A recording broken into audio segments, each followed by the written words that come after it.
Hi, good afternoon, everyone. Thank you to being here with us today. We are very pleased to welcome you to join the Steel Connect webinar with the topic of the inside scope of steel performance, brought to you by NS BlueScope Malaysia. We appreciate you.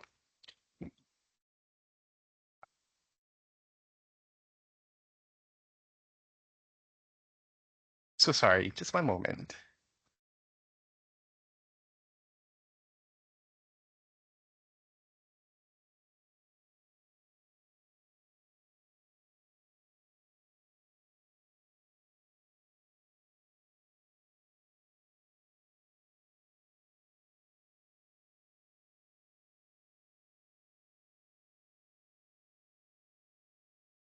Okay. Hi, sorry. I'll just sorry for the technical issue just now. Hi, good afternoon, everyone. Thank you for being here with us today. We are very pleased to welcome you to join the Steel Connect webinar with us today. What I'm going to share for today is the inside scope of steel performance. And today is going to be brought to you by NS BlueScope Malaysia. We appreciate very much if you can mute your mics during the session, and you can raise your question from time to time by posting your questions with your email address into the Q&A section. We will try our very best to answer your questions at the end of this webinar.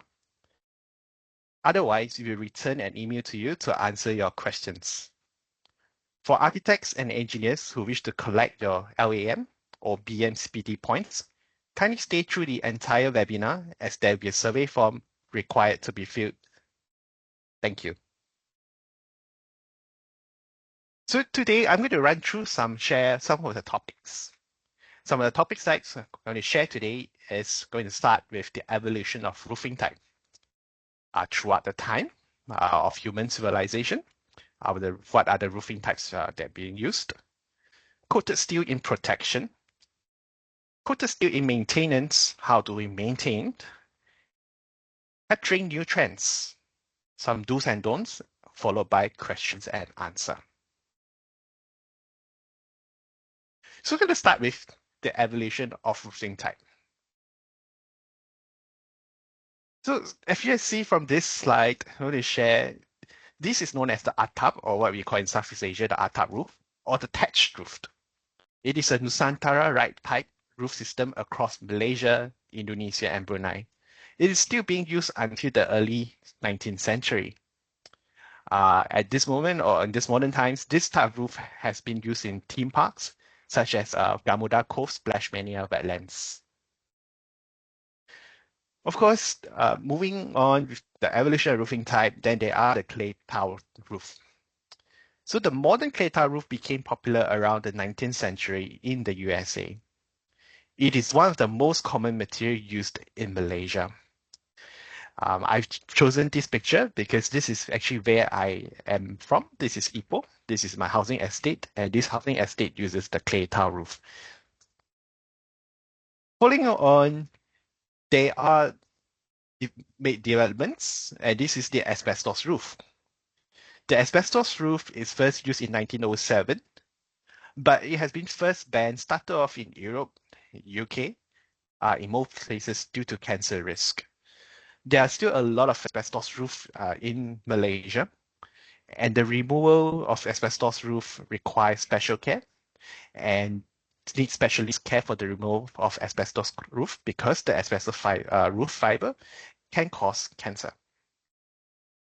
Moving on, there are also, in Revolution, there are the coated steel roof. This type of roof became popular in France and Belgium around the 1800s or the 19th century. This is due to its durability and corrosion resistance of the material. Now, someone will probably ask, Mr. Architects, I'm the owner, I'll ask Mr. Architects, there's so many roof types. Why coated steel? There are clay tile roof, atap roof still being used today in theme parks, but why coated steel? So today I'm going to share about the inside scope of why architects, consultants would love or like to use coated steel. The first I want to talk about coated steel in protection. Coated steel is known for its durability. It has been used in France around the 19th century, and this is because of the durability of coated steel roof. So the next question is, we need roof which is durable. Why do we need roof which is durable? Right. This is just a survey. I've searched through on database on various online sources, the most common household defects, right? So most literature consistently rank roof leaking as a top defect issue. In this survey, about 20% of the common household defect is actually roof leakage. Of course, there are cracks, dampness, plumbing leakage, foundation issue, electrical wiring, mold, HVAC, or aircon issues or material defects. But the most common in Malaysia is roof leakage issue. So now the next question is, what is the consequences or what are the consequences of a leaking roof? The first issue that we might encounter is, imagine you have a leaking roof. The water leak inside the roof, it will affect the structure. And when there is a structural damage, what will happen? A roof collapse. That creates a safety risk, but not just on the structure itself. It will also create mold and mildew issue. For example, if you have respiratory issue, you have health issue where there are mold growing around your ceiling, this is also because caused by leaking roof, for example, on your ceiling. Of course, for all the structural damage, mold and mildew issue is just not only aesthetic issue, it causes ceiling damage, and all these need money. It costs money to repair. So these are the consequences of a leaking roof. But now we're going to explore or share what are the likely causes of a roof leak. Let's start with clay tar roof. Clay tar roof, it's very common, especially in Malaysia. But the clay tar roof, it is brittle. When it is brittle, it is easily damaged. How about for atap roof? Of course, all of us are very familiar, especially you're in this region, Malaysia. It is an organic compound, and when it is made of organic compound, organic will break down. So when it breaks down, water leaks. Of course, installing atap roof is not as watertight as clay tar roof or coated steel roof. The next question is, how about coated steel roof? Coated steel roof is known to be strong and not easily damaged. Does not suffer from organic breakdown. But the only weakness is perforation due to corrosion. But this can be prevented. So now I'm going to talk about what causes leaking in metal roof. Leaking in metal roof is caused by corrosion. Corrosion leading to perforation. For example, when there is a hole caused by corrosion.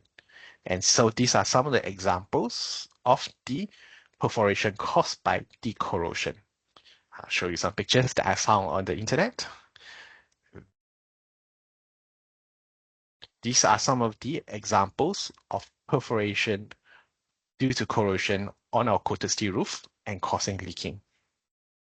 Now, why do we say that this is still a very durable material? Before that, but first, let's understand what is corrosion. Corrosion is a natural process that happens to metal over time. A lot of misconception that corrosion only happens on steel, but it does happen to a lot of metals over time.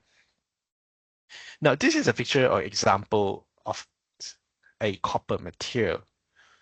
Copper is used to make the Statue of Liberty. It was first made by France, given to the United States to celebrate their independence from UK.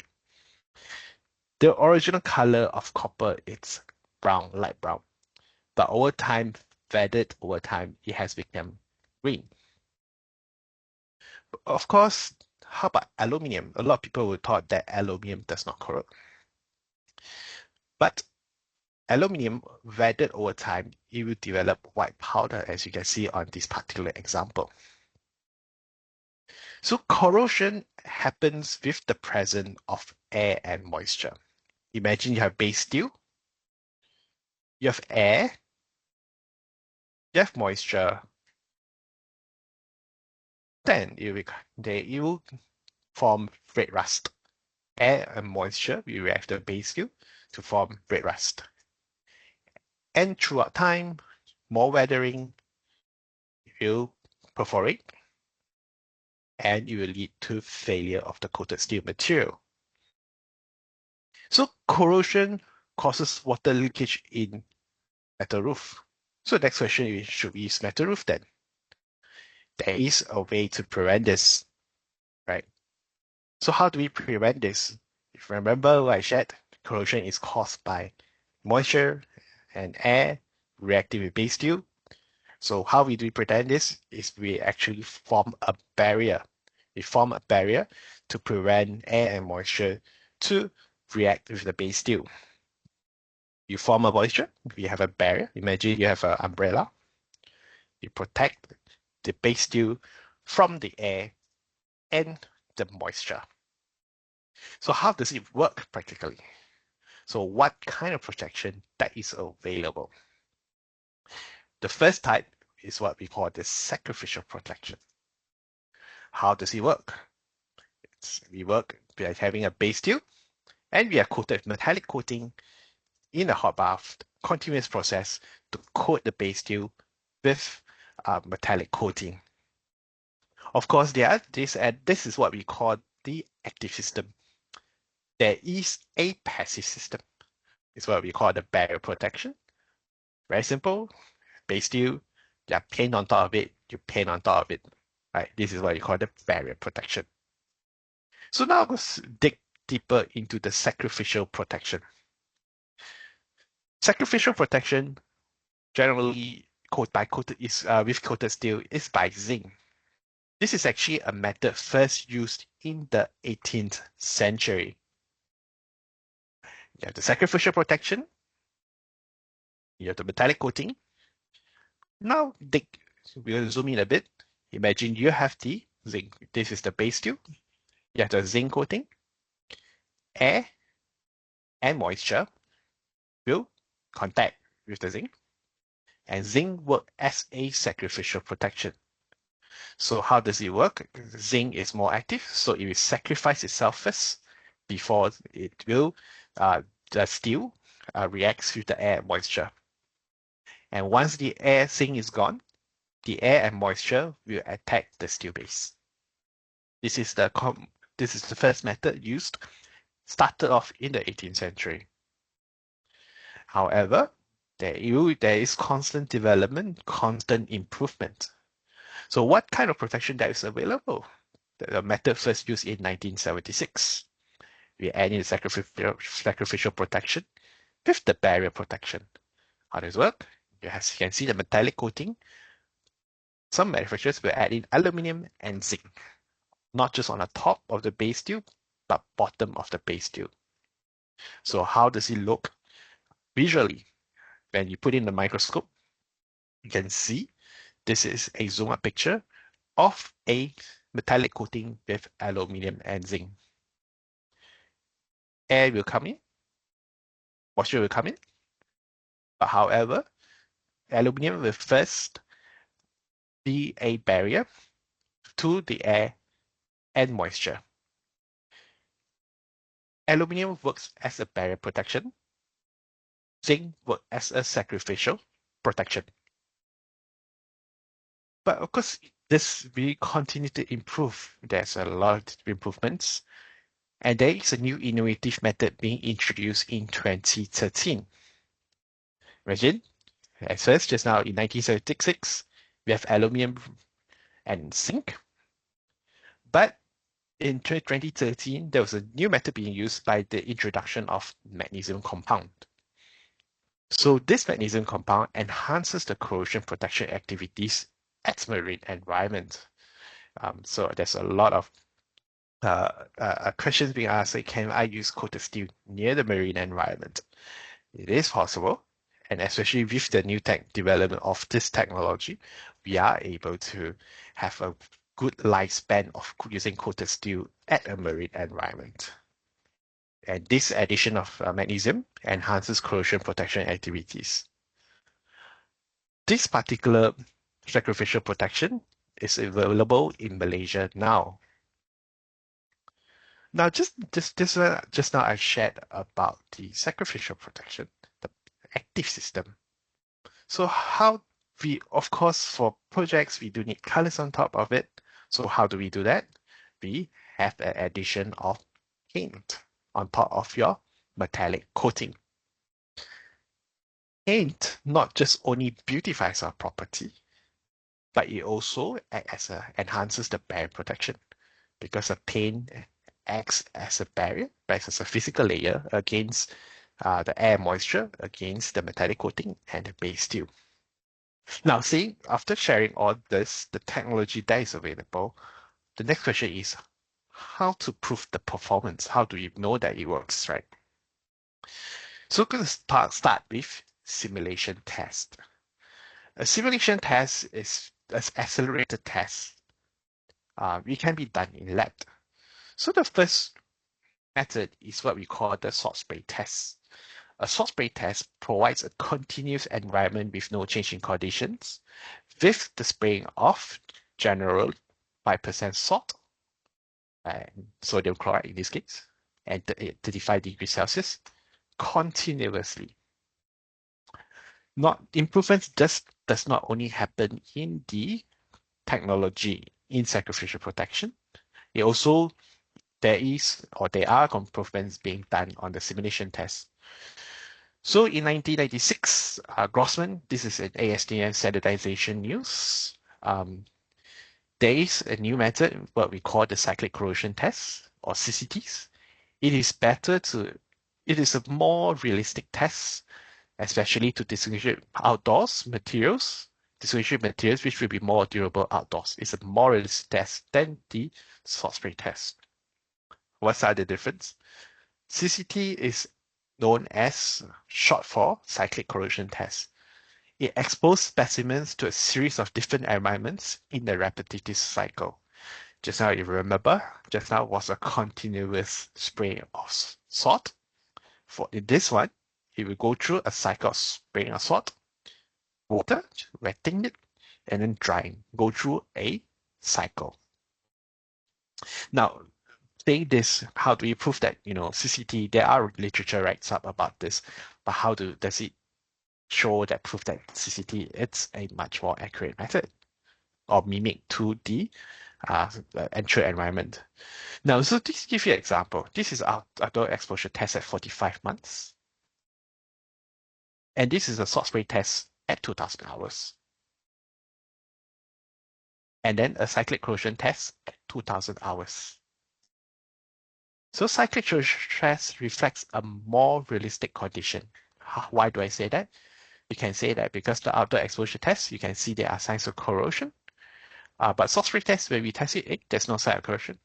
A cyclic corrosion test, there are signs of corrosion. So what we're trying to say is cyclic corrosion test reflects a more realistic condition. Now I'm going to move on to environmental categories. Now, how do we define environment? In the benign environment, more than 1 kilometer away from marine influence is generally how we define a benign environment. For marine environment, it is, for example, a project which is less than 1 kilometer away from marine influence. But however, do kindly refer to the respective product manufacturer on the environment category definition. For this is sharing from our perspective. Just give you an example. First, we determine the location. How do I define that this is a benign environment? So I just select a project or select a place. For this one, I select the Setia City Convention Center.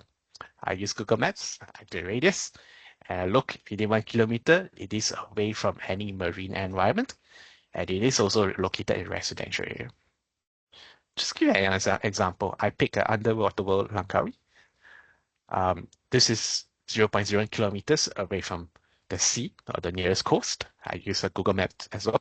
And this is less than 1 kilometer, so classify as the marine environment. But why is this important?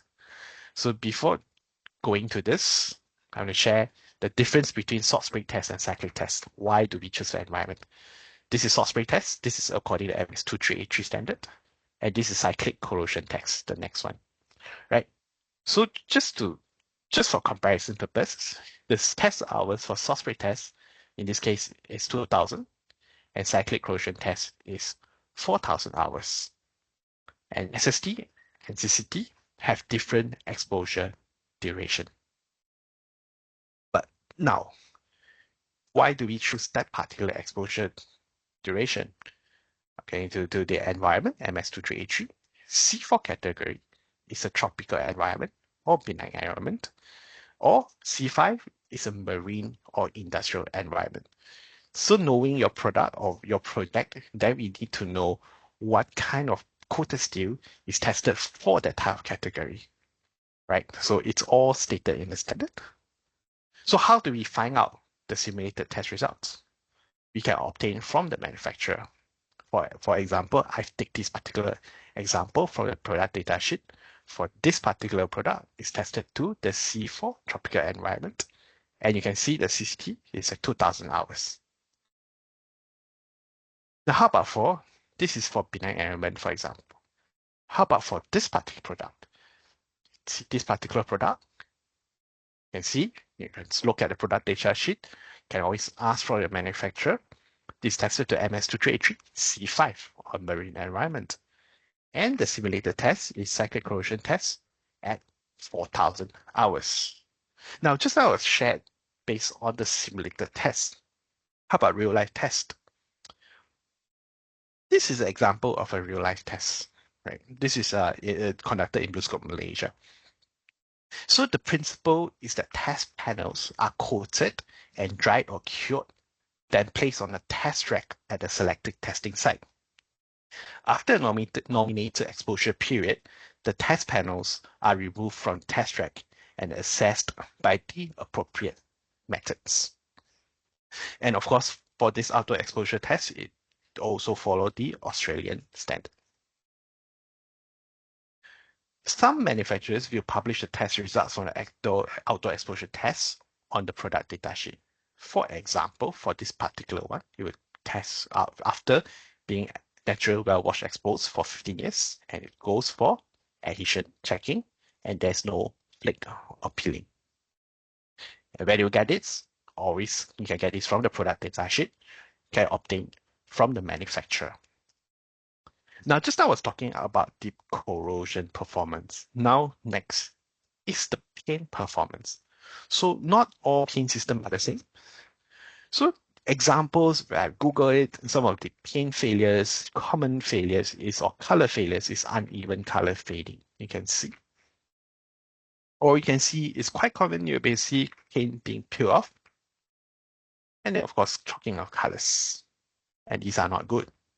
This not just only affects the coated steel performance, but it also affects the property value.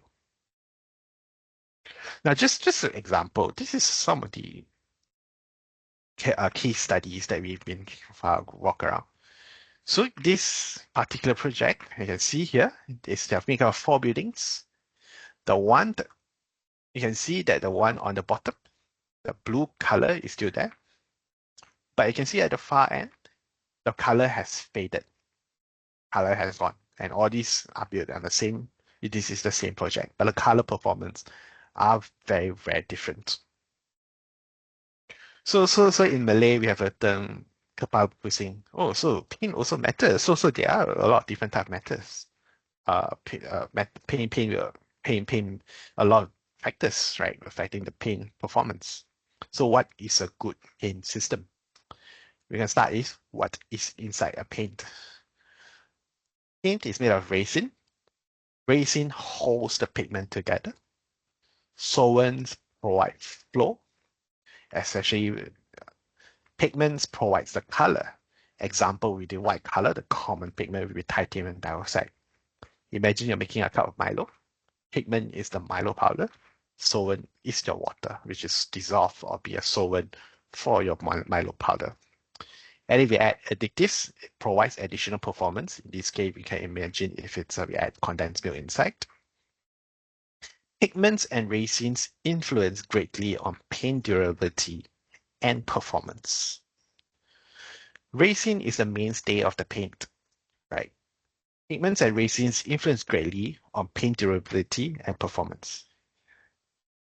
Imagine a polymer, a long strand of carbon chain, but you're exposed to UV, exposed to the sun, it will break down. Imagine having your polymer break down, and that causes paint failure. So we do need a polyester system, which is durable against weathering, against UV. So how do we check colors? We compare colors in a light box. This is just to share the generic checking of color. There are two types of ways of checking colors, but one of it is this. We place the panel side by side. We select the same light source. Measure the ratio rating with the scale of 1 to 5. I'll show you a picture later. Let's say if you're rating less than 2, then it's passed. Rating more than 2, failed. So how does this work? You can see there's a light box.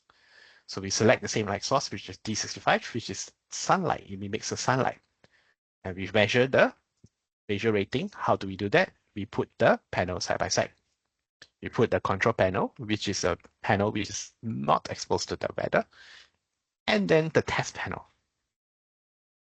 or panels that we want to test. Or if it's rating 1 or 2, you can see control panel, test panel, that it fails. This is a general how we compare colors visually in a light box. This is also based on a standard. For example, this is from Malaysian standard MS2383. Visual color match shall achieve a maximum of rating 2. But that is measuring color visually by human eyes. So it depends on a person's mood, person's day, how we read colors, how we judge color might change. For example, I've given a red color panel. Person A say, this color is just red lah. But person B say, it's chili red. So the way of how we describe colors are different from person to person. So how do we ensure consistency of everyone speaking the same language on the color? But we have tools to help. One of it is what we call the spectral photometer rather. And how do we do it? So we put a panel, we put it inside, and we use a computer to measure the color. This is just an example. You put the control panel, you can see it's being measured. You can see here, I'll just put up my pointer. Delta E, the computer gives a reading delta E4 or delta E10. Delta stands for the difference. If you remember mathematics days, delta is a difference. The higher the delta, the higher difference, the higher number. That means the higher the variance. The lower the delta E value, the lower the variance. So for example, this one compare. The change is delta E4, and this one, the change is delta E10. That means the one test panel 2 has a higher change compared to test panel 1. That is done in the lab. But how about if you want to go to the site?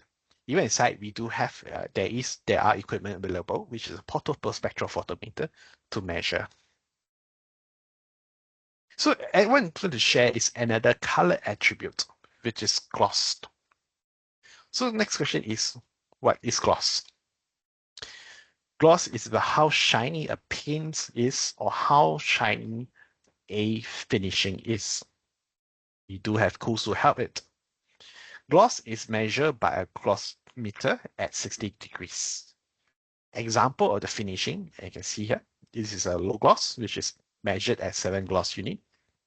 On the right is a medium gloss, which is measured at 25 gloss unit. Defining gloss category. So this is picked from standard AS/NAS 2728. Type 1, the low ones. If you're reading 0 to 14, remember just now, we call it UV matte finishing. Type 2, 16 to 80, could be solid finishing or metallic finishing. Of course, that's from the Australian standard. We do have Malaysia standard as well, defining what is the gloss range, low, medium, on high. Next question is, how do we get all this data, right? As usual, from just now, is product data sheet obtained from manufacturer. Example of medium gloss from a product data sheet manufacturer, specular gloss at 60 degrees. You can see 25. This is medium gloss. Low gloss, this one is measured at 7 gloss unit. Do take note that these are not the only tests conducted for coated steel, but a general sharing on some critical tests. I encourage to speak to your product manufacturer or the product manufacturer for more testing on more product information test. Just now I was sharing about coated steel in protection. That was on color performance, corrosion performance, and gloss. Now I'm going to share about fire safety. We need a building which is safe. So imagine you're sleeping one night. You do need to be safe. You'll be assured that you are safe. There are a lot of fire incidents around us. Example, one of the most infamous one would be KWSP, or EPF in Petaling Jaya. This happened twice. Most recently, the infamous one will be in Genting, which is Genting Resorts, where the external facade there caught fire. And Bomba received nearly 35,000 distress calls about fires in 2023 alone, says the Director General. Hence, the government has developed a bylaw. This bylaw in Malaysia is Uniform Building Bylaws 1984. The latest one will be 2022 version. For roof, ceiling, and wall more than 80 meters, it's applicable to cladding on wall more than 80 meters in height. And the test is applicable based on the complete system. So every system is unique and every test is unique. That is for roof, ceiling, and wall for more than 18 meters in height. How about for roof, ceiling, and wall with less than 18 meters in height? The Uniform Building Bylaw 1984 or 2022 version, clause 205, says that to comply with this law, we need to comply that it tidak boleh terbakar or non-combustible under BS 476 Part 4, or the test standard BS 476 Part 6, where the fire index need to be less than 6. How do we do that? We have test method done in the lab. Example, BS 476 Part 6 fire propagation is a method of testing for the fire propagation of the products. We install specimen holder onto the combustion chamber. It's complete setup with an observation window. And we subject the test sample to flame and heat from the heating elements for 20 minutes.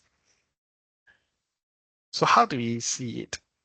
One of it is we do is an external lab will provide a test report. The test report will not tell us whether it fails or pass, but it will tell us only the results. So we do need to know how to read or interpret the results. How do we do that? So pick this particular example. First, we need to check the application. This particular application is pre-painted sheet metal products for interior exterior building application. Second, we need to check the test is whether it's tested with or without substrate. For this particular one, it's a single material without substrate. And we look at the test result, which for look at the performance index, in this case is 2.5. That is for part 6, BS 476. Quickly, just additional information, just quickly, we have BS 476 part 7. This test for surface spread of flame. This particular sample is set on fire by a pilot flame. The material may start to burn, and the test is terminated when the flame front reaches 825 mm reference line or after 10 minutes has lapsed. To pass as Class O, the BS 476 Part 7 result should be Class 1 specification, classification. Both the rate of flame spread and the final total spread of flame should not exceed 165 mm laterally. That's for BSR-76 for things for products that is installed less than 80 meters in height. Just now I shared, how about for products that are installed more than 80 meters in height? BS-8414 is a British standard test method for assessing the fire performance of external cladding system used on building. It was developed in response to safety concern, fire safety concern on cladding of materials, particularly in high-rise buildings. One of the infamous one will be Glenfell building fire in UK. This test simulates a fire breaking out of a window or other external window opening and spreading across the facade to assess how the cladding system responds. This test involves a large-scale fire being applied to a 9-meter tall wall section, including a cladding and insulation system. It assesses flame spread, how far or how quickly the fire spreads, burning debris, the amount of burning material that falls from the facade during the test, and temperature rise measured at specific points determine how much heat is transferred through the system. Example, this is an example, particular one, method to initiate a fully developed fire in a room abutting the face of building and venting through an opening. And this opening, flames in cavities can extend 5 to 10 times the original length regardless of the materials present. Just to give you one particular example, this is just an example of a BS-8414 test. The pass-fail shield requirement shall refer to the performance criteria for external cladding system in Malaysia. It will consider a failure if the temperature rises above initial temperature of an external thermocouple at level 2 more than 600 degrees for at least 30 seconds within 30 minutes. Just to let you see an example. This pass after 30 minutes. I can see the indicator is green. But for this one, the indicator is still green, but the temperature for level 2, yes, reached level 2, is starting to be more than 600 degrees. And after 8 minutes, it's spread. For this particular sample, it's failed. So how does fire spread? Fire spreads within 30 seconds to 3 minutes at 100 degrees to 400 degrees Celsius. And it happens to flash over 4 minutes to 5 minutes, 600 degrees to 800 degrees. And decay will happen during the 5 minutes to 60 minute marks. And the temperature will rise from 1000 degrees to 1200 degrees. So what is the ideal escape time? The ideal escape time is maximum 2 to 2.5 minutes. So for a coated steel performance, it is, how does the steel react to fire? It does not combust. It does not ignite. Just now was sharing about coated steel in protection. Now, how about coated steel in maintenance? Malaysia is known as the top 10 wettest country in the world. There's different type of rain, even yesterday. And usually the drizzling rain or light rain causes that. Imagine how tropical weather causes that. On one simple analogy, we did this in Google search. I choose Ayer Damansara, which is near I stay. In this short 1 kilometer radius of Ayer Damansara, I actually can find 11 car wash center. Imagine how well we need to take care of our cars from the dirts. Yes, there is a booming industry of car wash center around. So the light drizzling will cost a lot of dirt stain, isn't it?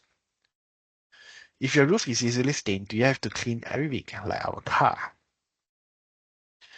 For coated steel, there is a technology, a resin.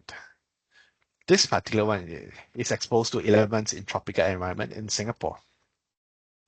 You can see when you do a microscopic, when dirt does not stick, dirt stick. So with self-clean and without self-clean. Without self-clean, you see dirt stain mark. With self-clean, you don't see dirt stain mark. So basically, this will maintain the appearance and performance with little effort. Energy efficiency. Coated steel can help with energy efficiency. How does it help? It allows system build up.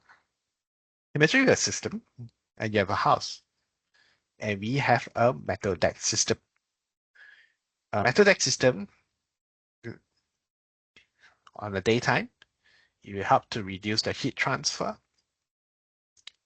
Imagine you're living where I stay, which is near the airport. A system build-up will allows a quieter ambient space. So with the metal deck system, a coated steel roof, it allows a lower temperature inside and does allow a quiet space inside. So you have to be able to enjoy a more comfortable living. But how does this help in cost? How does reduction in temperature save on cost? But before moving there, first we need to understand what is solar reflectance index. A solar reflectance index is an index to measure the solar energy being reflected. Imagine your coated steel and solar heat hits your coated steel, a certain amount of solar energy is being reflected. How does this help? This will help to reduce the solar heat into the building. And this also allows you to select darker colors. How does it work? Give an example. If you're wearing a lighter shirt, solar comes and hits your shirt, a light color shirt. A light color absorbs less, but reflects more solar radiation. How about, let's say, if you're wearing a darker color shirt? A darker color shirt, or rather, solar heat hits your shirt. Dark color absorbs more, but reflects less solar radiation. So that is what we call the solar reflection index, or how we measure the solar being reflected. A pre-painted steel helps in surface temperature reduction. You can see here, you can see for this particular coated steel, this is with solar reflectance technology on the right. On the left is without solar reflectance technology. You can see the coated steel with solar reflectance technology. When we shine a UV lamp, the temperature is 61.1 degrees Celsius. Without the solar reflectance energy technology, the temperature is 79.9 degrees Celsius. That's nearly more than 10 degrees Celsius difference. Right. So with coated steel, this enables solar reflectance technology. We help to reduce energy consumption, lower carbon footprint, greater indoor comfort. So there are brands, there are steel that does not have the solar reflection technology. When you choose a darker color, you feel hot. But there are some coated steel with solar reflectance technology, you feel cooler. How about that was the theory about it? How about the energy usage inside cooling a room? This is a house, imagine. If you're using it with a no solar reflection technology, imagine the roof surface temperature is about 50 degrees Celsius. This is without the roof surface temperature, without the solar reflectance technology. Generally, I just take a sum of 10 degrees Celsius reduction because of the insulation of the system build up. Your indoor temperature is 40 degrees Celsius. How about if with roof surface temperature or with solar reflection technology, if you're able to reduce the roof temperature, in this case, for example, 44 degrees Celsius, indoor temperature will be 34 degrees Celsius. And how does that help? It helps by using less energy to cool down the space. You feel cooler inside while working inside. Do you know that it takes about 15 minutes to cool down a room by 1 degree Celsius? That is energy usage in cooling a room. Now we're going to talk about manufacturing new trends. Moving on. This particular picture is taken from Singapore. Why do some architects or consultants prefer to use metal deck, right? To be for metal deck as a metal deck roof, or compared to RC roof? Generally, metal deck green roof is lighter as compared to RC roof. It allows a quicker installation time. It's flexible and allows versatile design such as slope roof. RC roof is prone to crack and water leakages. And metal deck roof is flexible to cater to building movements. These are some of the examples of advantages of using metal deck as a green roof. On top of that, metal deck allows solar panel to clamp on top of it. This is example of clamp fix without screw penetration. As you know, the more fastener you introduce, the more chance or higher chance of leaking.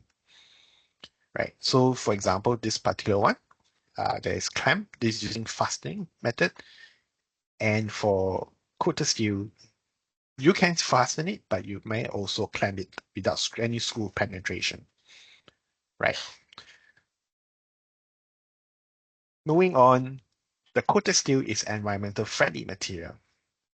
It does not there are standards around to ensure that coated steel is not made from hazardous or contains hazardous substance. No heavy metal that is toxic to human body. No carcinogenic compounds are used. These are, for example, being used or being asked from Cerium eco-labeling. Low VOC content. VOC or volatile organic compounds are compounds that are easily evaporated to an environment and is often harmful for health. And steel can be recycled.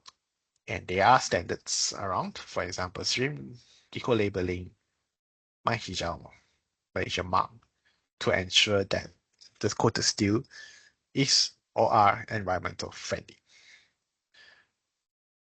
Next question is knowing all the tests or the testing, the insights scope of coated steel, we now know that we are confident using steel for my roofing needs. And I know that robust steel performance, how robust it is all being tested out. That is the inside scope of steel performance. I'm quickly moving on to the do's and don'ts. So a lot of times, as to enhance the performance of the steel, there are some simple maintenance or do's and don'ts of how we take care of our coated steel. First, I'm going to share about delivery and handling. Those delivery handling, we do check for damages and check the quantity whenever we received. Note down if there are any damages or shortages. Don'ts. It is hard in the site, but try not to drag sheets over each other. Do not drag sheet over rough surfaces. Do not drag tools or materials over sheets. Carry your coated steel or metal sheets. On-site storage is very important. Do not store roofing sheets in bundle in the open or direct contact with soil. Malaysia is wet, constant raining. We often encounter this issue, but we encourage not to store roofing sheets in bundle in the open or direct contact with soil. Why? Because water cannot be 100% evaporated. If you're storing in a deck or bundle, there might be entrapped water or moisture. It might cause unsightly coating damage or wet stains. In this kind of situation, it might affect the lifespan of the product. So how do we store? We stack clear of ground. If you're storing in the open, cover with waterproof cover. And then, of course, to prevent any entrapped moisture or water, we want it to flow out, let's say, we will elevate one end of the bundle to allow the moisture to run off. We encounter this quite often whenever we go to the site to look at the roofs. This is what we call swath staining, or example of swath staining. Swath staining is basically steel debris from cutting of steel or leftover steel objects, for example, fasteners. It causes rusting and often mistaken as early sign of corrosion. I personally hear of stories where installing solar panels, the sides of the pipes are being cut on top of the coated on the roof.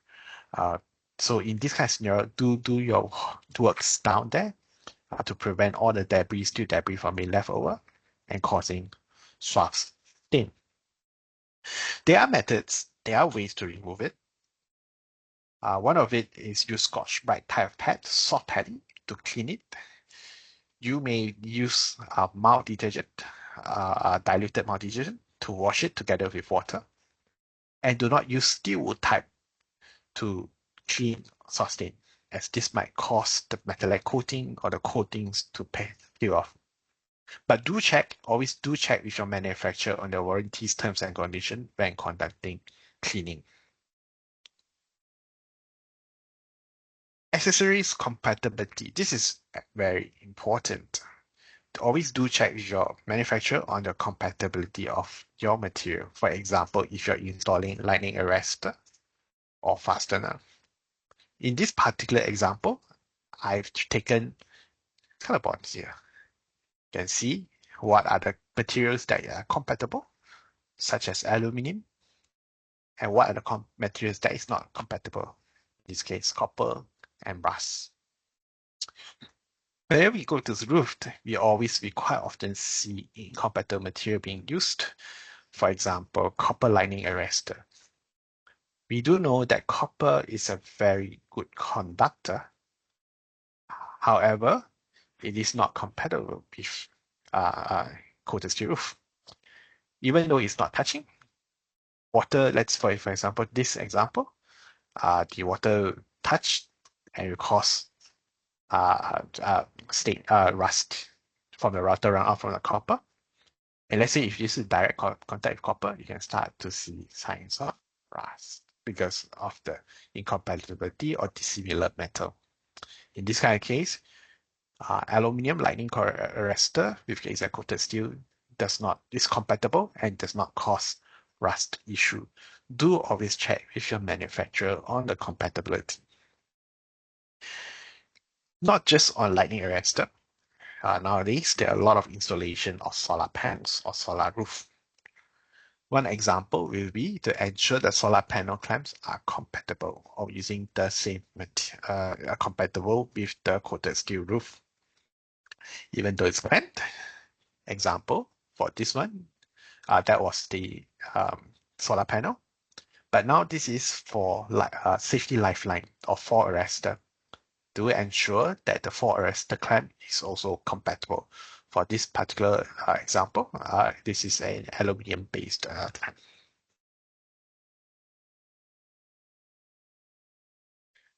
Fifth, it's fastener compatibility.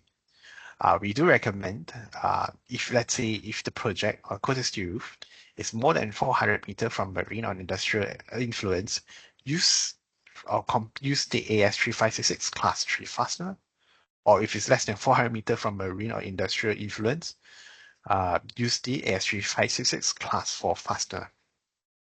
This one is to ensure that the service life of the fastener is comparable to the roofing and walling sheets. Usually the weakest point will be the fastener. That's why we do need to ensure that the fastener is compatible and the service life is as good or comparable to the roofing and walling sheets. Inevitably, usually at site, there might be scratch. So if you find a scratch which is less than 2 millimeter, you can just leave it alone because the available metallic coating will protect the coated sheets. A lot of times we've been asked about touch-up or post-painting. It is not recommended to touch up due to different weathering performance and inconsistent color performance. So let's say if you do have corporate colors, we always been asked, how about corporate colors? In this kind of scenario, do check with your coating manufacturer or your coated steel manufacturer whether it can be a color match. right? Because if you touch up, because coated steel is done cured in oven in the plant, but let's say if it's air dried, we do not know the performance, right? Using neutral cure sealant, which are the last where to share the do's and don'ts is sealant. Use a neutral cure sealant because improper use might cause staining. Using a neutral cure silicone rubber sealant, which offer the following: good adhesion to a clean surface of roofing sheet, water resistance, are non-corrosive to the roof sheets, resistant to extremes of heat and cold while retaining good flexibility, provide high resistance to ultraviolet rays, sunlight, and have a good long service life. So some just now was some of the sharings of the do's and don'ts of coated steel. These are not exhaustive. They are. Always do check with your manufacturer for others, and it's unique to different sites, unique to different projects, unique to different products. But these are the general do's and don'ts. So now, what will you do differently after getting to know the do's and don'ts? It's not worth to get premium products, and carelessness might void the warranty. So always do take care of the do's and don'ts. Now we're going to move on. That's I'm wrapping up some of my sharing today. So I'm going to move on to question and answer.